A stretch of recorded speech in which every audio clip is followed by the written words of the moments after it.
Hi, this is Bruce with Deep South Sauce Company for B&B Charcoal, and I'm here today to cook some chicken wings using the Vortex method. I'll explain a little bit more about the Vortex method when I get it set up, but right now I'm going to get the charcoal started. So what I've done, I'm using B&B Lump Post Oak Hardwood Charcoal.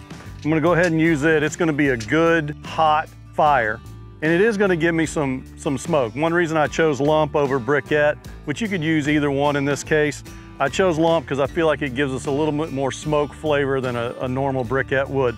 So I'm gonna just kind of light some B&B fire starter here under my chimney.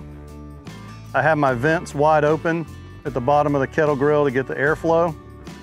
And then I'm just gonna set my charcoal chimney right over the top of it. Now it's a full chimney. I'm gonna let that heat up maybe about 30 minutes until it is white ash and red hot on the top. And then we'll set up for the Vortex. B&B Lump Charcoal's over in the chimney, coming up, getting hot.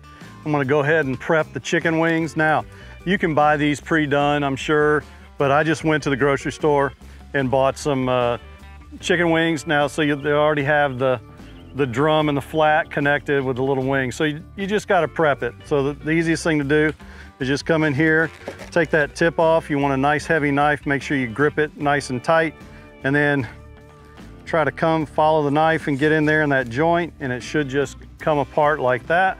And we're just gonna throw that in the pan. So I'm just gonna finish prepping these, and then we're gonna put some rub on it. All right, so we finished prepping up the wings. Now I'm just taking one of my favorite off-the-shelf rubs. Now, I like this rub for chicken wings because at the end, we're gonna glaze it with some of our Havana heat and smoke and fire to get that hot wing effect. But for a nice, good base, I like something that has some salt, pepper, paprika, garlic, onion, and a little bit of brown sugar in there to get the caramelization that I want. Now, some people say, well, don't you want to use cornstarch? I'm doing high heat on the Vortex, and we'll talk about how the Vortex heat works in a minute. But if you're smoking it, then you want to make sure that the skin's really dry and you use cornstarch in whatever your rub is because you're doing a lower temperature. This is going to be a high temp. We're going to be in the 300s, 350 range in the convection oven that we're going to create. And so it'll get that skin nice and crisp. So you don't need the cornstarch, but if you wanted to, it wouldn't hurt to add it. So I'm just going to kind of very liberally apply the rub all around. You're gonna have to mix it up a little bit to get all the sides.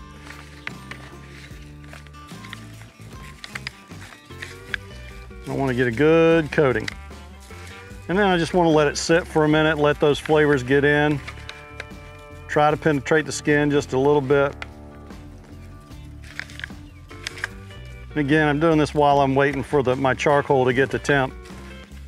Really good time to do that. You want to make sure your chicken stays cold as long as possible. But here at the end, I'm going to be putting these on in a few minutes, so it wouldn't hurt to leave them out. All right, we got these seasoned up. We'll give it a minute, and then we'll get them on the grill. So our charcoal's about ready. So what makes Vortex method the Vortex method? Well, it's this little tool right here. It's just a nice piece of metal that's in a cone shape. And what happens is I'm gonna set this down on the bottom grate, and I'm gonna pour the charcoal in here. And what happens is the oxygen is pulled through the bottom and focuses as it comes out the top, right? So it focuses the heat, it comes out the top, and because it's moving faster, it's gonna wind up pushing it straight up into the dome and then coming around the dome and making a convection oven type scenario, right? So that's what's really gonna happen. And so there are many other ways to use this device, but as the Vortex sitting down on top of the grate with the charcoal in it is what we're gonna do today for these chicken wings. So this is hot. I'm using welder's gloves basically. This is hot stuff. So I'm gonna just set it down in the kettle. It's a little off center right now because I wanna give myself plenty of room to pour. And I'm just gonna try to pour carefully in the middle.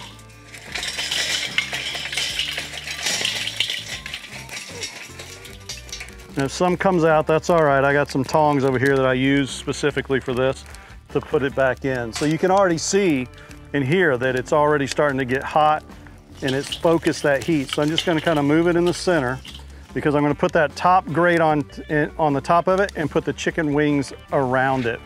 So I'm just gonna use my tongs and clean up some of these.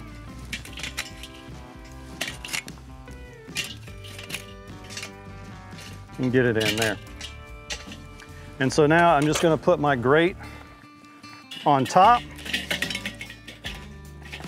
and that'll burn down and smooth out. And then just to add a little extra flavor to it, with the wings, with this focus heat coming out, I just have a chunk of B&B charcoal wood, and this is cherry. I'm just gonna set it on top, and that's gonna burn and kind of give off some cherry smoke to add to my wings. So I'm gonna go ahead and cover this up, let everything get hot, and go get my wings.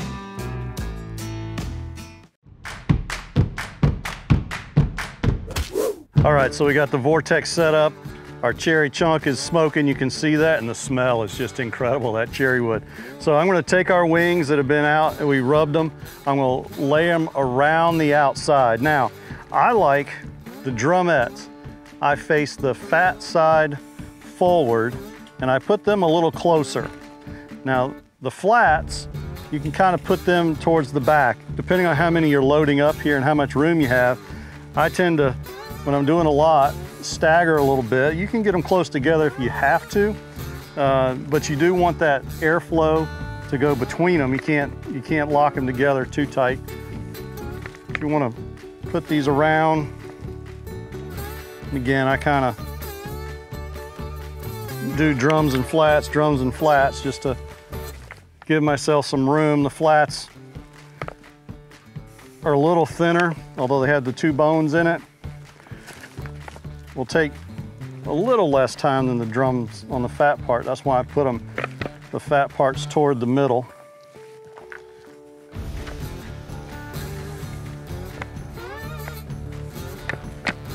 And the convection is really going to get this skin nice and crisp on this method. Now, if you're thinking, well, why would I buy the Vortex? It can only do this. Well, it can do more.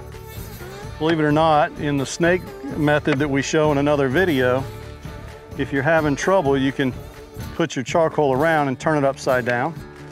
You can actually turn it upside down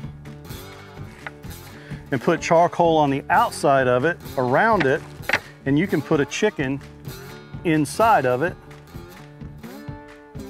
and cook it inside the Vortex piece. So it's a pretty neat and versatile piece. If you also need to smoke in an offset, you can turn it upside down, put charcoal in it, put it to one side or the other, and cook or smoke on the other. So it's a really versatile piece of gear. So if you're worried about buying it only to do wings, it can do so much more. All right, so that was one package of wings cut up. Put it around the best you can. It really works best on something 22 inches or larger. You really can't use it on the tailgaters in this method. But there you go. So we're gonna put the lid back on, 15 minutes.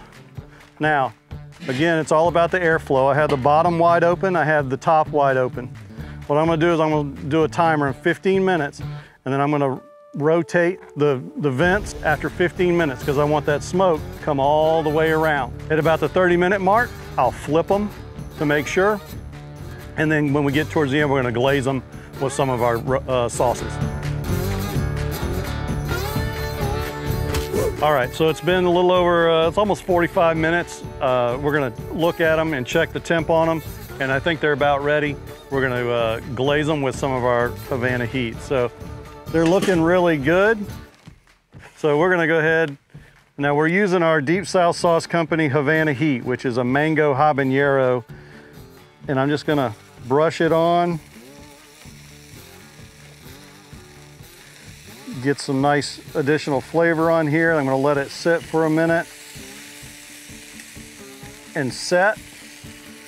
And then I'll take it off and we'll be ready to eat these things. So I'll do both sides. You see that piece of cherry wood in the middle has been smoking right along this whole time. So we've been adding some cherry smoke to the flavor. It'll be very interesting. And I think this Havana heat is gonna work nice. It's got that sweet heat to it. Now, if you didn't like the sweet, if you don't like mango, we certainly have our Smoke and Fire, which is our original Kansas City style sauce with habanero in it. So it'll be that nice smoky habanero flavor if you don't like the mango habanero. But it goes really well with the rub that we chose earlier. I'm gonna do that. And now I'm just gonna rotate all these and get the other side.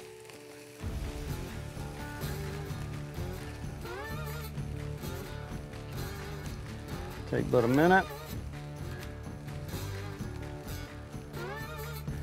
Now, if you're noticing how I can just touch these things, I do have cotton gloves under my rubber gloves. Protects me from some of the heat. I wouldn't go picking up charcoal or anything, but it definitely protects from most heat. I'm just gonna finish up glazing these here. Oh, the color on these is outstanding. These are gonna be some nice crisp wings. Now, what I was looking for with them, with these chicken wings, you can definitely, I like mine more done. Because it's the dark meat, I like to get up in the 170s to 180s. Some of these are in the 200 range because I like mine nice and crisp, especially to get the skin crisp, getting up in the 190s to low 200. All right, so I'm gonna cover this back up, let it sit for maybe 2 minutes, and then we're gonna take it off and serve them up. All right, so the wings are done. We pulled them off from the grill. They're nice and hot. We had glazed them with our sauce, presented them, got a little chive over the top for presentation, let them sit for just a minute, and we're about to dig into these things. So this has been Bruce with Deep South Sauce Company for B&B Charcoal, and we cooked some chicken wings with our Deep South Sauce Company Havana heat with B&B Charcoal on a kettle grill using the Vortex method.